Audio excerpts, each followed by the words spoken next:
maybe it was Arthur and I just remember it was another Protoss player back on the Red Bull Team Liquid map making competition, which was, Team Liquid map contest number 5 or number 3, but it was actually PartinG versus San back then, and it was PartinG who won that one as well.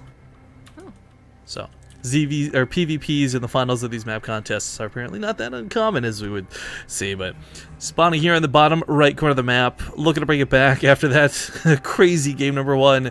It's going to be the teamless yellow Protoss Arthur. In the top left, as the red Protoss, deal with flash flows PartinG. Alright, so I think commonly in StarCraft 2, and this is fairly common, if cheese goes down, if a gateway proxy happens, whether it's an all-in or not, oftentimes, if that fails, it's that player that's behind for so much of that game. Arthur did so many things right, and on paper you would think, okay, Arthur automatically wins this game. And I thought that was going to be the case too. I was getting so hyped to, so ready to hype up Arthur's victory, but PartinG did so many cool things, and I can't believe how well that worked. The triple pylon wall, buying him time to get the force fields out. I mean, repowering the pylon, I could nerd all day about that game, but it is but one game in the best of 5 finals. Yeah, that pylon wall is something you only see versus Zerg in desperate scenarios versus Protoss. That's really cool to see. I think Arthur going with a 3-gate follow-up might have been his original plan anyways. But if not, it was a super cool idea. They're going to be down one gateway. I just feel should give you the advantage. I said it before we got into too much of this, and I didn't mean it to be a joke or a prediction, but just 3-gate. The reason I said some of these may end in 3 gates is because I imagine that's going to be the case for the openings on this. It's this weird, almost Cold War metagaming effect where, okay, you assume your opponent's going to go for 3 gates, so you go for 3 gates, and either they get used for the all-in, or you actually don't use them and you ignore them while you go for the expansion. I mean, 2 gates more common than 3 if you're not expecting to be aggressive yourself, but you always want to be able to match your opponent's production in PvP. Yes.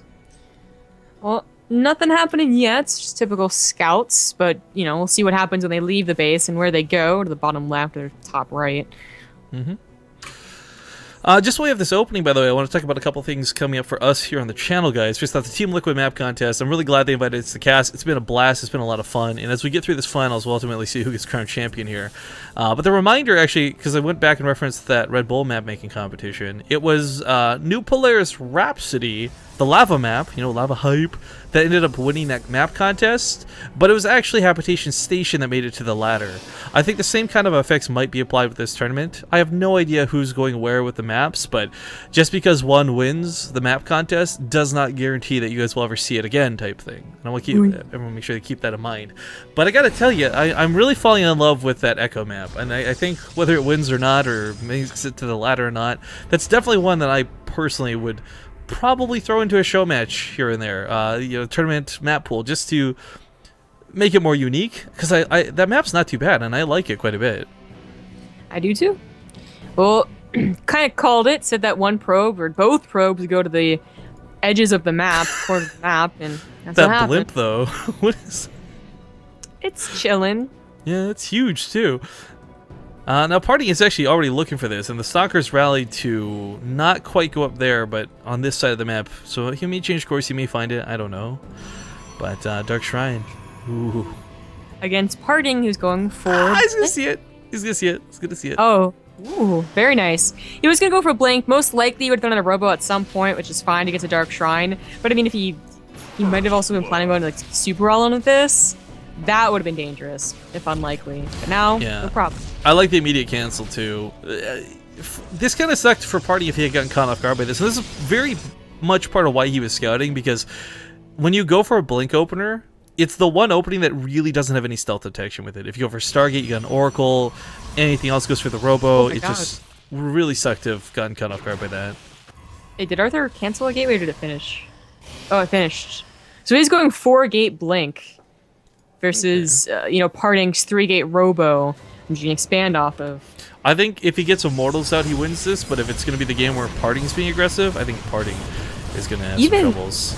Even with the Immortals, it can't be tricky to hold against. Oh my god. That was close. It can't be tricky to hold against this. And you know what? PartinG did scout it. He saw 4 gateways, he saw Blink, and he might be regretting... On the one hand, you get the scout, right? But on the other, you had to use Recall instead of the Focus and Overcharge. So I don't know where he's feeling right now. Oh, everyone's spamming PJ Salt because apparently they took PJ Salt out of the emoticon list on Twitch. Kappa. Wow. Kappa. Anyways, Parting is the first one to be aggressive. It's a little surprising considering he knows that his opponent has more gateways, or did I miscount? Well, it's 4 for 3. No, you're pretty good at counting, Zombie. Thank you. Thank you. Did you use one hand or two, though? 2? 1, 2, and then the other hand, 3, 4.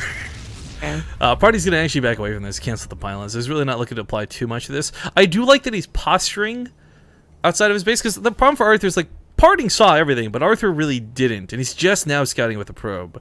So he'll get up here and see that the Robo's down. He'll get up here and see that there's a couple of gateways, but not nearly as much of his own. So Stalker's in the middle of the map.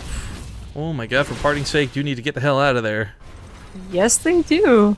I'm still surprised Parting was so aggressive knowing what was happening. I mean, he really did get a full scout on Arthur. Was this a bait? He segmented 4 Stalkers off to the right side. I just thought he was chasing a probe or something. But whether he was or not, he puts them back towards the main, and 4 Stalkers can pick off probes pretty easily. He has no force field, and a photon charge is just not ready. Okay, it's going to be ready. He's not going to go directly up into that main. Arthur it is, so that will buy him some time. The Immortal hopefully will pop out in the backside, not be immediately killed. This is going to be difficult for Parting because it is under duress. Not having 2 Immortals is hard.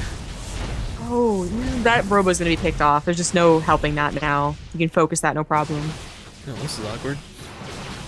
Parting gets some decent counterattack damage down, and his he's getting more probes than Arthur's gotten so far, tearing down 7. And if it comes down to 4 gates versus 4 gates, that probe count will once again win. But it's 4 gates versus 3 gates, and that Robo's not reproducing because Parting kind of knows anything he puts in there's a waste of money right now. That's way too expensive of a building to just recreate willy-nilly. Now he has Blink and he has an Immortal. What is the count of Stalkers out right now? 15 for Arthur, 12 for Parting, but remember some of those for Arthur are still back at home, so it's pretty even on the other side. Ooh, he's back with the Stalkers. Now it's good. I guess it's a good thing Parting actually doesn't have an expansion down. If he did, it'd be dead. Yes, definitely. But he's about to be supply blocked. That pylon went down, he's supply blocked. Right, but that army supply lead, I mean, coming here with the Stalkers is one thing, but coming here with the Immortal on top of the Stalkers is a whole other can of worms. And he blinks down, catches Arthur a little bit off guard with this. And Arthur... he pushes us out really easily. Yeah, that did seem easy. He lost some Mothership Core, but that's alright. There's not really too many abusable high ground spots, so his own Blink Stalker should be enough. Although, as I say that, he just leaves. Where you going? Where you going, Parting? The Immortal taking those hits, but backs away pretty quickly. He's trying to focus this down, but in doing so, the Stalkers are just taking more damage. As they're trading in the middle, I mean, it's 10 Stalkers to 8, 9 Stalkers to 8. It's pretty volatile trades, but I think overall, Parting's got a better chance to come out of this ahead, just because, again, that probe count is severely, insanely ahead for him. Yeah, GG. I wasn't all in, and it didn't work. Yep. So map number 2 will go to Parting. Leads now 2-0, but it's not over yet. Again, these Protoss versus Protoss matches are probably going to be